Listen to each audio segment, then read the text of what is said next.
Exposition, the worst part of every story. Hold up. Wait a minute. Oh, did I come in too hot there? Alright, let me back up.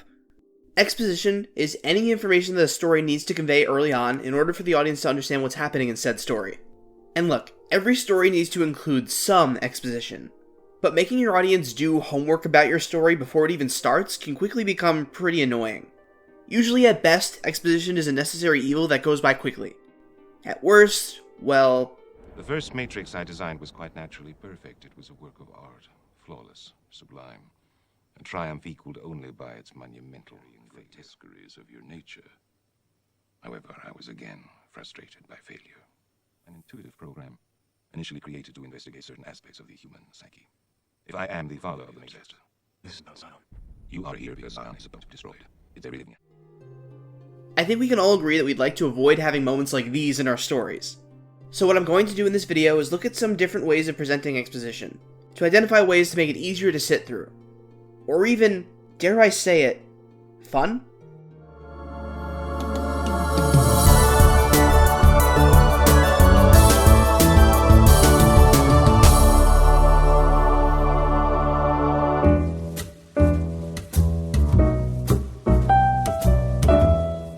I think this is my first video that's 100% straight writing advice. That's probably because I don't like putting my voice out there as some kind of expert when I'm really not. I'm just some writer. But this is one part of the writing process that I feel I understand better than any other. There are tons of different ways to communicate necessary information to the reader. Some good, some bad, some really terrible. And I found that it's not really intuitive for a writer to figure out the best way to include exposition in their own story. Information that the writer finds interesting because they're the ones who created the story often doesn't match up with what a potential reader would find interesting. But enough about me. I hope this hasn't been boring for you. It's just that whenever I start to talk about Elaine, I always get so carried away. I lose all track of time.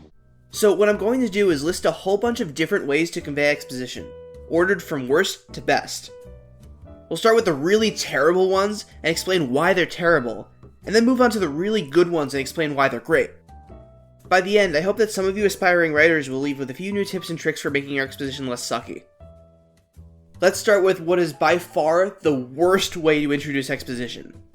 This first one is mostly a joke, but there are actually some stories that have done this, and that is to put critical plot points in some separate ancillary text so that the audience has to leave the story and go find it somewhere else. Looking at you, the original version of the video game Destiny, which put all its most important lore in unlockable Grimoire cards only accessible via a separate website. And Star Wars Episode 9, which explained how Palpatine came back to life in a Fortnite crossover. At last the work of generations is complete. The great error is corrected. The day of victory is at hand. The day of revenge. The day of the Sith. This is beyond obnoxious. Bottom of the barrel, worst of the worst. I have no patience for it, and neither do the majority of audiences. Any writer who even considers doing this needs to go put on a dunce cap and sit in the corner. Those are pretty rare though, reserved for the most incompetent and or self-indulgent storytellers. Next is a much more common and also extremely annoying form of exposition, and that is opening the story with just a wall of text explaining things with nothing else. I'm willing to bet that all of you can think of at least one time where you sat down to watch a movie, and it opened with a screen full of text that made you go, I don't want to read that. And this could also apply to books. I read a few fantasy series that open with a prologue that explains the entire backstory of the fictional world before the story starts. Stories that do this are throwing a ton of information at the audience all at once, which isn't bad on its own, but they're doing it before anything has actually happened. Audiences don't know why they're supposed to care about any of this yet. Never answer the... I'm bored. Wait! And not only does that make the opening of the story really annoying, it also makes the information really hard to remember. Yeah, I know that Star Wars does this and everybody loves it, but 1, Star Wars can get away with a lot more because it's Star Wars. And 2, these opening crawls don't actually contain any essential information.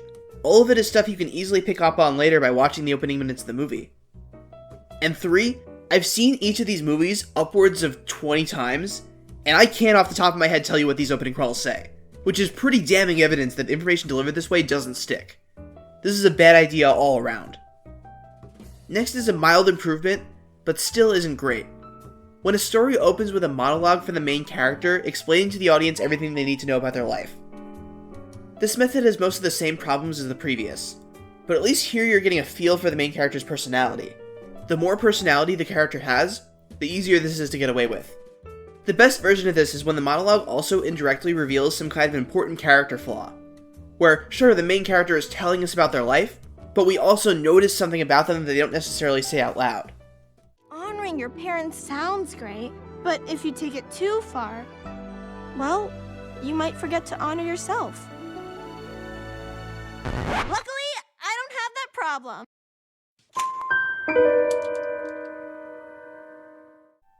But this is still a clunky way to front-load a whole bunch of information before the audience can figure out why they should care. The next step above that is your garden variety infodump. If you're not familiar with that term, an infodump is any time a story unloads a whole bunch of information all at once. Like the main characters are going along, and then they meet somebody who knows a whole lot more than they do. And that person sits them down and explains a whole bunch of stuff. When this happens, any excitement or momentum in the story grinds to a halt. An infodump partway into a story is better than throwing it all out at the beginning, but it still has the same problem of overloading the audience's brains with boring information. Nobody wants to sit through a giant lecture when they came for a cool, entertaining adventure. Stole the Craggle, the most powerful object in the universe. Blah, blah, blah. Proper name, place name, backstory stuff. This isn't always a horrible way to get out exposition, though. It's far from the best, but it can be tolerable or even enjoyable, if it's coming from an especially interesting character. So if you absolutely have to have a big, long informational scene, at least make the person who's delivering it a fun person to listen to. A collateralized debt obligation. It's important to understand because it's what allowed a housing crisis to become a nationwide economic disaster. Here's world-famous chef Anthony Bourdain to explain. Exposition shouldn't be forced onto the reader all at once in some kind of designated information section. Any necessary information should be integrated organically. Rather than an unnatural and awkward infodump, a vastly superior method is weaving it into the dialogue. Include pieces of necessary information into the character conversations so it feels natural. This is a lot easier to swallow. This way, exposition occurs alongside learning about our main characters and how they talk and act, which is way more fun. Although if done poorly, this can end up feeling pretty forced. As you know, the Fire Lord has banished his son, the Prince, and renounced his love of him and will not let him return to the throne. Alright, now we're getting to the good stuff. Actual relevant tips for making genuinely good exposition. All the previous techniques involve cramming a whole bunch of information into one section of the story. But you don't need to do it like that. You can and should spread the information out whenever you can. The next technique is to give exposition only when it's relevant. Explain relevant details of the story world as they come up. Exposition is a lot more tolerable when it comes one piece at a time, the story explaining as it goes. Something that I live by when I write is something I call the 2-sentence rule. Basically, that means that when I have no choice and I absolutely have to stop and explain something about the story, I only do it 2 sentences at a time. 2 sentences explaining the thing, and then move on. That might sound really hard, but if you really be honest with yourself as a writer and stop and think about it, the stuff that you need to explain right now can most likely fit into 2 sentences. Anything else can wait at least a few pages. Check out this scene from the first Harry Potter movie. Slytherin! That's not a witch or wizard who went bad who wasn't in Slytherin. Susan Bones. 1 sentence telling us that the Slytherins are the bad guys, in and out. Painless. But that method still involves stopping the story to explain things. There are even better ways to do it. More efficient, less painful ways. The next best way is to use environmental storytelling. Maybe you've heard of the common line of advice, show, don't tell. A story is always more engaging when it shows the audience details and lets them figure things out, rather than just telling them. This applies to exposition too. You could tell the audience the information they need to know, or you could throw them into the world of the story and just let them observe.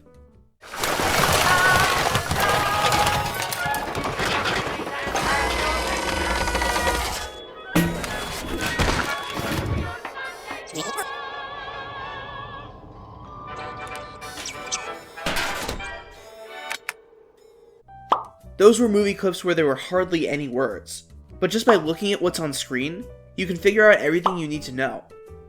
This is obviously easier to do with visual mediums like movies than with written stories, but still, try swapping out a paragraph explaining stuff with a moment of description or action that puts the information on display. Now we get to the real top tier stuff. The expert techniques that make the exposition not only bearable, but actively fun. This next method is called the Pope in the Pool. Why is it called that? The Pope in the Pool is a term coined by Blake Snyder in his screenwriting advice book Save the Cat. In it, he provides an example of a scene where some characters visit the Vatican and talk to the Pope.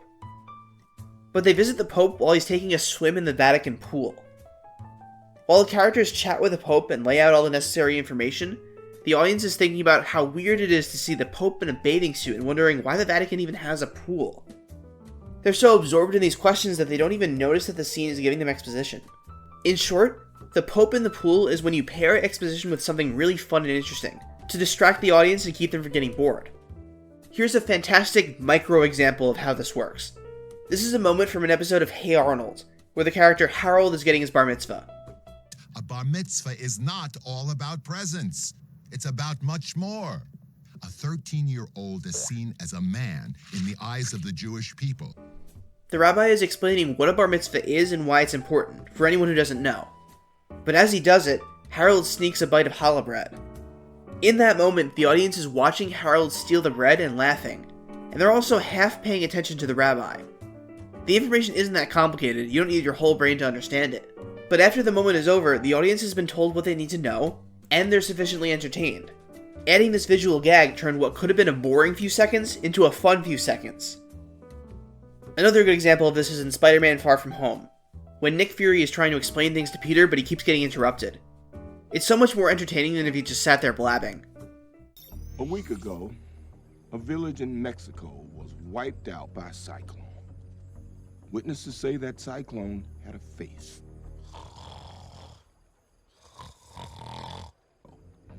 A village was... Just making the rounds, see if anyone needs any emotional counseling after today's traumatic events. A village was destroyed by what may well be another world-threatening... Are you still awake? You're not answering any of my texts. That's why it's imperative. Hey boys, so that canal water today was filled with dangerous bacteria. Another person touches that door, you and I are going to attend another funeral. But here's the best exposition technique I know. Something I like to call inverted exposition. Give the audience all the information they need to know, but in reverse order. That way, the exposition gets turned into a mystery. Here's the thing. Humans are naturally curious creatures. We love sorting things out in our minds and making sure we understand everything that's going on. And we especially don't like leaving questions unanswered. As a writer, you can exploit that. Just shoving information in the audience's face is the quickest way to make them bored. Boring conversation anyway. But what you can do instead is open the story with one or more strange, unexplained details. Don't explain them, not right away. If done well, this gets the gears turning in your audience's brains. It'll drive them crazy not knowing what's going on. Then, sometime later, the story can give a more full explanation, and by that point the audience is dying to know it all. They'll sit through any amount of dry information as long as you give them the answers they crave. In a previous video, I talked about how well the first Pirates of the Caribbean movie does this. The way it teases the nature of the titular Curse of the Black Pearl before fully explaining it halfway through is brilliant. And I know we've been taking a lot of digs at the second Matrix movie, but the first one is also a pretty great example of this. It teases us with all kinds of strange unexplained details before explaining that the whole world is really a simulation.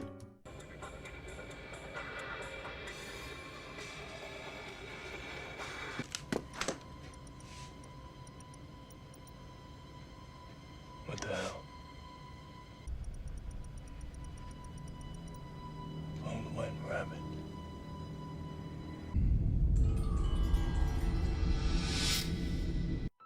Here, instead of just minimizing the annoyance caused by exposition, this makes the audience actively want it. Reversing the order of information and turning it into a mystery is the single best method for delivering exposition that I know. Here's the thing though. Making your exposition into a mystery is awesome if you can do it, but that's not always going to be possible. In fact, none of the techniques I mentioned can be universally applied to every story. For the best results, These methods should be used in conjunction with one another. So let's do a recap and put it all together. If you're planning out a work of fiction, here's how I would go about giving the audience exposition. If possible, open on some strange detail, a hook to get the audience wondering. This should get them excited to learn information in the future. But whether you include an element of mystery or not, there are a few things you should do when you do explain stuff. First, don't open the story with explanations. Instead, let the setting and characters speak for themselves for a little while. Let the audience observe and figure out the basics on their own.